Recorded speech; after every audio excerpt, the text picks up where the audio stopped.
రాష్ట్ర వ్యాప్తంగా వైఎస్ జగన్మోహన్ రెడ్డి జన్మదిన వేడుకలు ఘనంగా నిర్వహిస్తున్నారు పార్టీ అభిమానులు, కార్యకర్తలు, నాయకులు.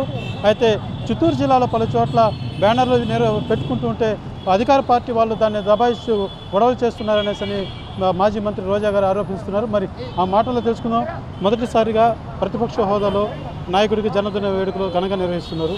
ఎక్కడైతే పలు చోట్ల ఈ బ్యానర్ల విషయం అనేక గొడవలు జరిగినట్టుగా తెలుస్తుంది. దీని మీద ఈరోజు తెలుగుదేశం పార్టీ కార్యాలయం నుంచి ఇన్ఫర్మేషన్లు వచ్చాయని చెప్పి పోలీసులు చాలా అత్యుత్సాహం చూపిస్తూ ఎక్కడా ఫ్లెక్సీలు పెట్టకూడదు, ఎక్కడా రోడ్ల మీద కేకులు కట్ చేయడదని కొత్త రూల్స్ తీసుకొస్తున్నారు.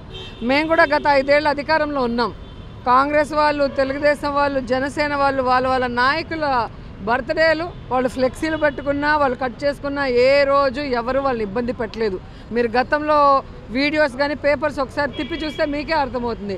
కానీ ఫర్ ద ఫస్ట్ టైం ఈరోజు ఫ్లెక్సీ పెట్టకూడదని చెప్పి ఫ్లెక్సీలు పెడుతుంటే వాటిని చించేయటము, తర్వాత మార్నింగ్ కట్టినవి బర్త్డే కేక్ కట్ చేయగానే తీసేయమని చెప్పడము, ఇవన్నీ కూడా చాలా అత్యుత్సాహము అఫీషియల్స్ చూపించడం కనిపిస్తుంది. సో ఈరోజు మాకు అర్థమైంది ఏంటంటే కూటమి ప్రభుత్వానికి జగనన్ననే కాదు ఆయన కటౌట్ని చూసినా కూడా భయం వేస్తుంది అనేది అర్థమైంది. సో ఆ కూటమి ప్రభుత్వాన్ని చూసి నాకు జాలేస్తుంది. అధికారంలో ఉన్నా కూడా వాళ్ళు ఇంకా భయపడుతున్నారు అంటే కేవలం ప్రజలకి మంచి చేయలేకపోతున్నారు.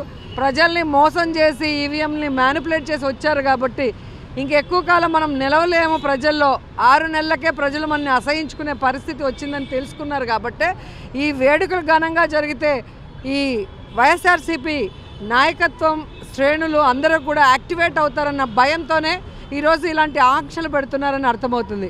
కానీ ఈరోజు రాష్ట్రం అంతా కూడా జగనన్న బర్త్డేని ఒక పండుగలాగా చేసుకుంటున్న వైఎస్ఆర్సీపీ కుటుంబ సభ్యులు, శ్రేణులు అందరూ కూడా ప్రమాణం చేసుకున్నాం. మళ్ళీ వైఎస్ఆర్ కాంగ్రెస్ పార్టీ అధికారంలోకి వస్తుంది. జగనన్నని ముఖ్యమంత్రిని చేసేంత వరకు జగనన్నకి అండగా, ప్రజలకి తోడుగా మేము ఎలాంటి వాటినైనా కూడా ఈ కుటుంబ ప్రభుత్వం ఎదుర్కోవడానికి సిద్ధంగా ఉన్నామని కూడా తెలియజేసుకుంటున్నాం. అయితే మేడం, ఇప్పుడు రెడ్ బుక్ రాజ్యాంగం నడిచిందంటారా, ప్రజల పాలన నడిచిందనేసి అంటారు? ఈ గడిచిన 6 నెలలు జగనన్న ఉన్నప్పుడు ప్రజల పాలన, ఎక్కడ కులం, మతం, పార్టీ చూడకుండా ప్రతి ఇంటికి సంక్షేమాన్ని అందించాం, ప్రతి పేదవాడికి విద్యను అందించాం, వైద్యం అందించాం. కానీ ఈరోజు 6 నెలలుగా ఇచ్చిన సూపర్ 6లో ఒక్కటి కూడా వాళ్ళు నెరవేర్చకుండా ఇంకా కూడా అందరినీ భయభ్రాంతులు చేస్తూ తప్పుడు కేసులు పెడుతూ బెదిరించే కార్యక్రమాలు చేస్తున్నారు. అండ్ వైఎస్ఆర్ కాంగ్రెస్ పార్టీ నాయకుల్ని హింసించడం, వాళ్ళ ఆస్తుల్ని ధ్వంసం చేయడం మీరు గమనిస్తూనే ఉన్నారు.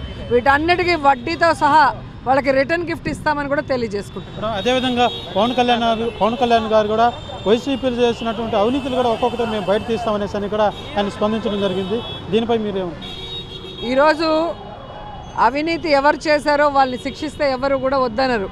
కానీ కేవలం ప్రెస్ మీట్లలో మాట్లాడుతూ వాళ్ళు అవినీతి చేస్తూ ప్యాకేజీలు తీసుకుంటూ మమ్మల్ని మాట్లాడటం ప్రజలు కూడా గమనిస్తున్నారు. కాబట్టి అవినీతి ఎవరు చేశారనేది ప్రజలకి కళ్ళకు కట్టినట్టుంది. 6 నెలల్లో ఇసుకని ఎలా దోచుకుంటున్నారు, బెల్ట్ షాపులు పెట్టి ఎలా పేద ప్రజల రక్తాన్ని పీల్చి పిప్పి చేస్తున్నారు, ఎలా ఈ ఏమంటారు రిజిస్ట్రేషన్ ఛార్జీలు పెంచేశారు, నిత్యావసర వస్తువుల ధరలు పెంచేశారు, కరెంటు బిల్లులు పెంచి వాళ్ళు దోచుకుంటున్నారు. సంపద సృష్టిస్తామన్న పేరుతో చెప్పిన ఒక్క వాగ్దానం కూడా నెరవేర్చలేదు. కాబట్టి అవినీతి ధ్యేయంగా ఈరోజు తెలుగుదేశం పార్టీ పనిచేస్తుందనేది ఎవరిని చిన్నపిల్లోడిని అడిగినా చెప్తారు. Thank you. ఇది వైఎస్ జగన్మోహన్ రెడ్డి జన్మదిన వేడుకలు రాష్ట్ర వ్యాప్తంగా ఘనంగా నిర్వహిస్తుంటే అధికార పార్టీ ఓర్వలేకపోతుందని, అదేవిధంగా అనేక చోట్ల ఆంక్షలు నిర్వహించడం ఇది కేవలం జగన్మోహన్ రెడ్డి గారిని చూస్తే భయం పుడుతుందన్న ఆరోపణలతో ఆర్కే రోజా గారు తెలియజేస్తున్నారు. అదేవిధంగా ఇటీవల జరిగినటువంటి ఎన్నికల్లో కూడా వీళ్ళు ఈవీఎంను మ్యానిపులేట్ చేస్తూ కాళ్ళ తప్పుడు వాగ్దానాలతో అధికారంలో చేపట్టారే కానీ ఈ ప్రభుత్వం అతి తక్కువ టైంలోనే వ్యతిరేకత విధానాలతో ప్రజల్లో ముద్రపడిందనేసి అని కూడా ఆర్కే రోజా గారు తెలియజేస్తున్నటువంటి మరిన్ని వీడియోస్ కోసం ఛానల్ ని సబ్స్క్రైబ్ చేయండి. లేటెస్ట్ అప్డేట్స్ కోసం వాట్సాప్ ఛానల్ ని ఫాలో అవ్వండి. ఆ లింక్ డిస్క్రిప్షన్ లో ఉంది.